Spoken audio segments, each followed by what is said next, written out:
اب امیر جماعت اسلامی جو اس ساری صورتحال میں بڑے متحرک ہیں اب تک اور بڑا اچھا رول کرنا تھا یہ ادا کر رہے ہیں، انہی سے بات کرتے ہیں کہ ان کے کیا پلانز ہیں اور اب تک کیا پیغام رسانی انہوں نے کی ہے۔ بالکل بہت شکریہ آپ کا سراج الحق صاحب، آپ نے وقت دیا ہے۔ جماعت اسلامی بڑی متحرک نظر آئی ہے، ابھی ہم نے ساری تفصیل بتائی ہے۔ قومی ایشوز کے حل کے لیے قومی قیادت کو قریب لانے کی کوششیں بڑی خوش آئند ہیں۔ آپ نے عمران خان صاحب سے بھی ملاقات کی ہے، وزیر اعظم شہباز شریف سے بھی ملے ہیں، کیا پیغام پہنچایا آپ نے ان دونوں کو ایک دوسرے کے؟ بسم اللہ الرحمن الرحیم۔ ایک ہی کوشچن ہے اور وہ یہ کہ ملک کے خاطر، قوم کے خاطر ایک ہی راستہ ہے اور وہ یہ کہ ایک آزادانہ اور شفاف الیکشن ہو۔ اس وقت خود الیکشن متنازع بن گیا ہے۔ اگر پنجاب میں الیکشن ہو، صوبہ میں الیکشن ہو، پھر ضمنی الیکشن ہو، پھر جنرل الیکشن ہو تو اس کے نتائج اور بھی خراب نکلیں گے، فساد ہوگا، کوئی اس کے نتائج تسلیم نہیں کریں گے۔ اس لیے ہم سمجھتے ہیں کہ ہم تمام سیاسی جماعتوں کو ایک شفاف الیکشن کے انعقاد پر ایک اتفاق رائے بنانے کی ضرورت ہے۔ اب جب بھی تنازع ہوں لوگ سپریم کورٹ کی طرف جاتے ہیں، سپریم کورٹ کے وہ فیصلے خود متنازع ہو گئے اور وہ بھی باہر سے پہلے خود ججز نے متنازع بنائے ہیں اور اب اس پہ بھی کوئی اس طرح یکسوئی نہیں ہے۔ تو ہم نے وزیر اعظم سے بھی یہ بات کی، پی ٹی آئی کے چیئرمین صاحب سے بھی یہ بات کی کہ جزوی الیکشن مسائل کا حل نہیں ہے۔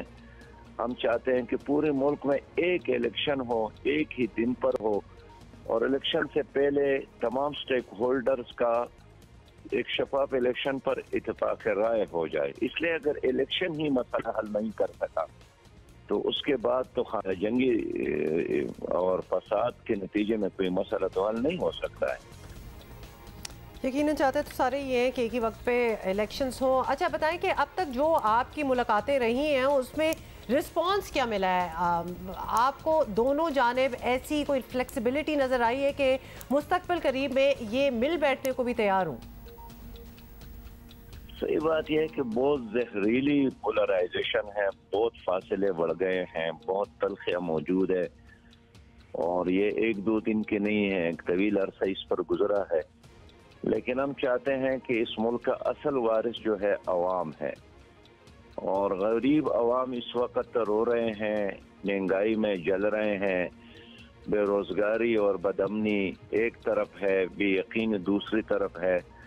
تو ان حالات میں ایک مثبت پیش رفت وہ یہی ہو سکتا ہے کہ الیکشن ہو اور الیکشن ایسا ہو جس پر سب کا اتفاق ہو جائے۔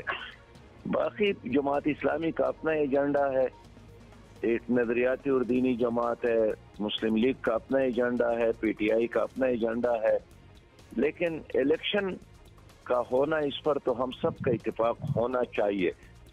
اب P T I supreme court کے اس فیصلے کے ساتھ کھڑی ہے، پی ڈی ایم پارلیمنٹ کے اس فیصلے کے ساتھ کھڑی ہے۔ ہمارا یہ موقف ہے کہ صرف پنجاب میں الیکشن ہو جائے تو مسئلہ حل نہیں ہوگا، پھر کے پی کے میں الیکشن ہو جائے مسائل اور بڑھیں گے، پھر ضمنی الیکشن ہو جائیں گے پھر اور مسائل حل ہوں گے۔ اس لیے کیوں نہ ایک یونیفارم طریقے سے ایک الیکشن ڈیٹ پر اتفاق کر لے۔ ہم صرف اتنا چاہتے ہیں، کم از کم ایجنڈا ہے وہ الیکشن اور الیکشن کے لیے مثبت ڈائیلاگ۔ اچھا اب صحیح یہ بتائیے گا، آپ نے کہا کہ ٹھیک ہے آپ کو یہ نہیں نظر آتا کہ ابھی یہاں الیکشن ہو جائیں گے تو مسائل آپ کی بھی یہی رائے ہے حل نہیں ہوں گے، بڑھیں گے۔ جماعت اسلامی کی جانب سے ایک تجویز یہ بھی آئی تھی کہ جو الیکشن ایک ہی دن کرانے کے ہیں، آپ بارہا اس کی طرف اشارہ بھی کر رہے ہیں، وہ جولائی میں کرا لیے جائیں۔ آپ کو لگتا ہے کہ یہ مہینہ ایکسیپٹیبل ہوگا دونوں اطراف کو؟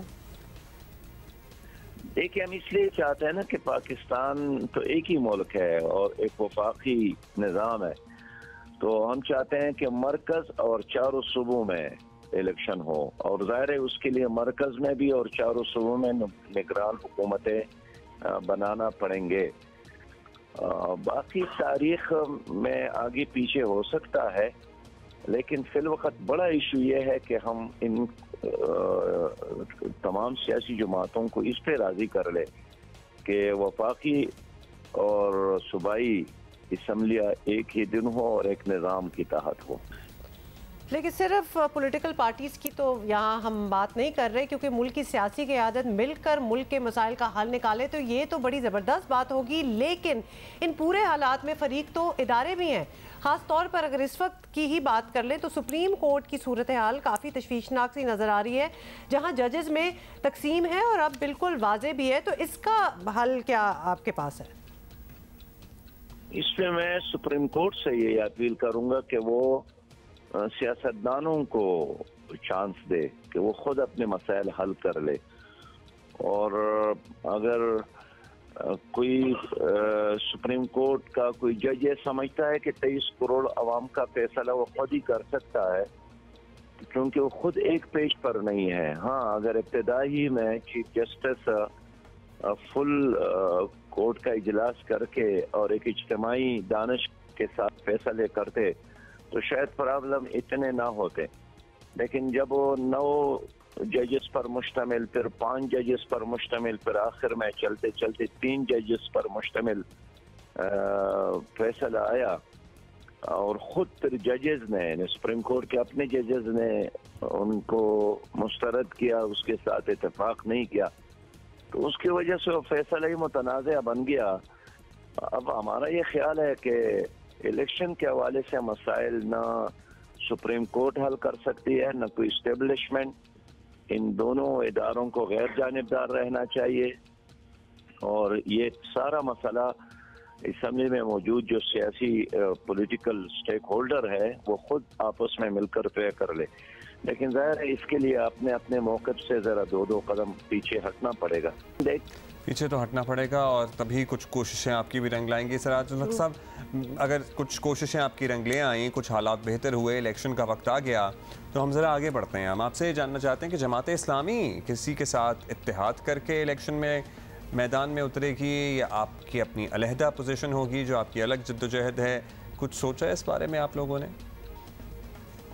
देखिए, इस वक्त जो मसाइल हैं, अगर मुल्क में महंगाई है, अगर बेरोजगारी है, अगर बदअमनी है, अगर गैर यकीनी सूरत हाल है, तो वो तो किसी जिन्नात की वजह से नहीं, इन हुक्मरानों की वजह से है जो इस वक्त मौजूद है। और ज़ाहिर है गुज़श्ता अरसे में तो PTI ने हुकूमत की है, PDM ने हुकूमत की है, तो अगर तमाम इदारे और मुल्क एक बंद गली में है तो इन्हीं की वजह से है। जमात इस्लामी ने यही तय किया है कि हम अपने अलहदा और एक नज़रियाती बेस पर इलेक्शन लड़ना चाहते हैं और एक जदीद इस्लामी रियासत कायम करना चाहते हैं। तो इसके लिए इन लोगों से मिलकर हम अपने इनकलाबी एजेंडे पे अमल नहीं कर सकते। हम अपने निशान के साथ इलेक्शन लड़ेंगे, लेकिन इलेक्शन चूंकि जमात इस्लामी का अपना अलहदा कोई पार्टी का मसला नहीं है, ये तमाम सियासी जमातों का मसला है और पूरी कौम का मसला है, तो इसलिए हम चाहते हैं कि किसी एक निज़ाम पर कंसेंसस डेवलप हो। बाकी जो गिले हैं या जो हमारे इनके साथ इख्तिलाफात है, इनके तर्ज हुक्मरानी से, इनके फैसलों से, इनके डिसीजन से और फिर उनके असरात से, नताइज से जो इस वक्त मुरतब हो रहे हैं, उससे हमारे इख्तिलाफ हैं। लेकिन हम भी जा रहे हैं इलेक्शन की तरफ, ये लोग भी जा रहे हैं इलेक्शन की तरफ, तो हम चाहते हैं कि इलेक्शन के बाद कम से कम जो भी हुकूमत बन जाए, जो रिजल्ट आ जाए, वो सब तस्लीम तो करें। होपफुली बहुत शुक्रिया आपका सिराज उल हक साहब। एंड अल्लाह ताला आपको आपकी कोशिशों में कामयाब करे और सभी पाकिस्तान का सोचें, आवाम का सोचें। देखिए, इलेक्शन तो होने हैं, इस बात से तो कोई इनकार ही नहीं है, लेकिन वक्त का तयन सर्टनली करना पड़ेगा। और ये अगर किसी के जहन में है ना कि खैबर पख्तूनख्वा और पंजाब में अभी इलेक्शन हो जाएं, जो भी डेट वेट बात की जा रही है, और उसके बाद हालात ठीक हो जाएंगे और वफाक के जब जनरल इलेक्शन की बारी आएगी और पंजाब में जब इंतखाबी मैदान दोबारा सजेगा तो कोई मसाइल हल हो जाएंगे या कोई दमादम मस्त कलंदर नहीं होगा या पड़ा पुर अमन माहौल होगा, तो ये खाम ख्याली है। ये केओस बढ़ेगा, ये केओस बढ़ेगा अगर 2 सूबों में इस तरह से पहले हुकूमतें बन गईं और उन हुकूमतों के तहत फिर जनरल असम्बली की नशिस्तों के लिए इंतखाब हुए। सो आई वंडर, ये तो किसी को भी अगर आंखें बंद करके कोई सिनेरियो सुने भी ना और हमारा माहौल किसी को पता हो तो कि क्या है, तो उसको भी अंदाजा है कि केओस इस तरह से हल नहीं हो सकता। अच्छा, लेकिन सिराजुल हक साहब की कोशिशें हैं तो उसको भी सराहना चाहिए। एटलीस्ट वो मिल रहे हैं, एटलीस्ट वो सेंस कर रहे हैं और हमें खबरें मिल रही हैं। एक ही दिन इलेक्शन होने चाहिए जैसे पहले होते हैं। ये तो किसी को भी समझ आ जानी चाहिए बात। अच्छा, भले किसी को भी समझ आ जानी चाहिए, लेकिन नहीं आ रही। ओके, आगे चलते हैं। बात यह है कि हुआ ये है कि इमरान खान साहब ये समझ रहे थे कि असम्बलियाँ तोड़ देंगे, वफाक पर प्रेशर पड़ेगा, वो गवर्नमेंट छोड़ के फिर इलेक्शन में चले जाएंगे। अब उन्होंने असम्बलियाँ तोड़ दी, वो प्रेशर पड़ा नहीं। वो बड़ा ही वेल थॉट थ्रू प्लान नहीं था।